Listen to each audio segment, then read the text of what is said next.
Hello everyone, আসসালামু আলাইকুম। আশা করি সবাই ভালো আছেন। আমি আল্লাহর অশেষ রহমতে ভালো আছি। আজকে একদমই সহজ একটা রেসিপি আপনাদের সঙ্গে শেয়ার করছি। আশা করি আজকের রেসিপিটা সবার কাছেই ভালো লাগবে। ভালো লাগলে লাইক কমেন্ট শেয়ার করে দিন, কারণ ডাটা তো আপনারা কতই খেয়েছেন মাছ দিয়ে ঝোল করে। আজকে কিন্তু একটু অন্য টাইপের রান্না, আর এই রান্নাটা হচ্ছে আমার শাশুড়ি করবে। আমি বসে বসে দেখছি আর আপনাদের সঙ্গেও শেয়ার করছি, কারণ এইখানে মসুরির ডাউল নিয়েছে, রসুন পেঁয়াজ আর লবণ আর ডাটাগুলো হচ্ছে দিয়ে দিচ্ছে। কেটে রেখেছিলাম সেই ডাটাগুলো এখন এই যে ধুয়ে দিয়ে দিচ্ছে। শাশুড়ি বলছে যে তুমি বসে দেখো আমি কিভাবে রান্না করি, মসুরির ডাউল দিয়ে আর হচ্ছে ডাটা দিয়ে রান্না করলে খুবই টেস্টি লাগে। তো এইখানে হচ্ছে পেঁয়াজ রসুন বেটে দিয়েছে আর হচ্ছে জিরে গরম মশলাগুলোও বেটে দিয়েছে। তারপরে পরিমাণ মতো তেল দিয়ে দিচ্ছে,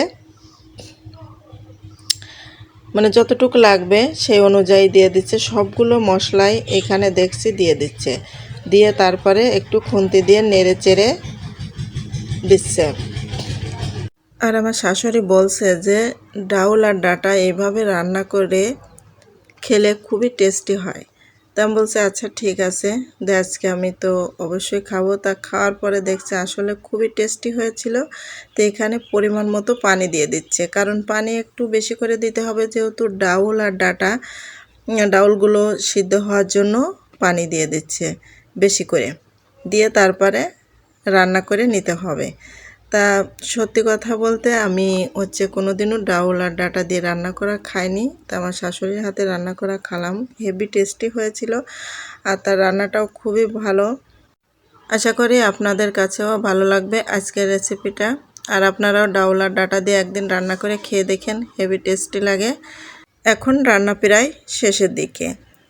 তা ডাল আর ডাটা এবার একটু নেড়ে চেড়ে দিচ্ছে। তো এবার দেখুন রান্নাটা কত সুন্দর দেখা যাচ্ছে, কালারটা কত সুন্দর হয়েছে।